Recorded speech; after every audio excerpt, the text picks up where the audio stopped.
Welcome everybody to this edition of Attention Talk Video. I'm your host, ADHD and Attention Coach Jeff Copper. And today I'm here to talk about the impact of distractions on those with ADHD when they're doing something that requires a level of executive functioning. As you can see my computer right here, I came into the office, I booted it up, I opened a Word document. When I started a new one, I started typing. For those with ADHD, a distraction when they're trying to get in and begin to write something, in this situation a letter to a friend, if they were to get distracted, it's almost like their computer got unplugged, just the cord was pulled out. And if you've had a computer, you know what will happen is it actually goes blank. And then from there, you have to actually plug the computer, you have to boot the computer back up, which takes a couple minutes. You have to go open up the Word document. You have to go find the one document that you were working for. And then you've got to sit down, and all too often you've got to reread what you wrote.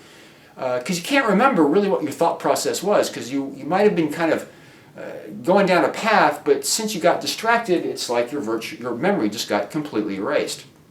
Imagine that you have a task that's going to take like 15 or 20 minutes to do, but you get interrupted 3 or 4 times while you're trying to accomplish that task. Again, it's like your computer just got turned off and you had to come back in and boot it all up.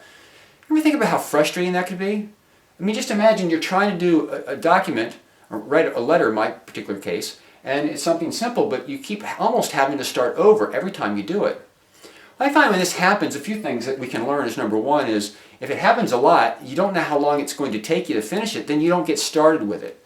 2 is, it's a lot of work to keep coming back and almost starting over. And quite frankly, it's kind of boring to see your laptop boot back up.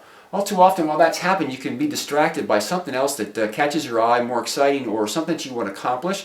Or if the phone rings or something like that. So, again, I think this is a good metaphor for those with ADHD to identify and be able to language what's going on, and for those without ADHD to kind of simulate and imagine what it's like for somebody with ADD struggle with. So the question is really, what do you do?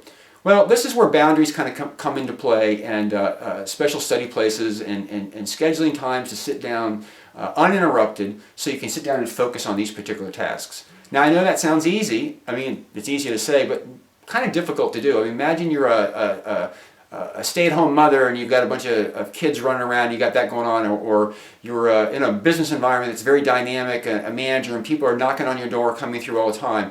I'm not trying to minimize it, but the point really is if you're going to move forward on these things, it's sometimes best to actually find the time to schedule where you know that you're going to sit down and do this, and you block off a period of time so you can get your head in to begin it from the beginning and to the end to accomplish what you're doing. Again, I hope that I hope this simulation makes sense to you. I hope it maybe helps you articulate to other people what it's like to be distracted, and I hope it kind of gives you food for thought in terms of tips and structures that might help you. We hope you enjoyed this edition of Attention Talk Video. Take care.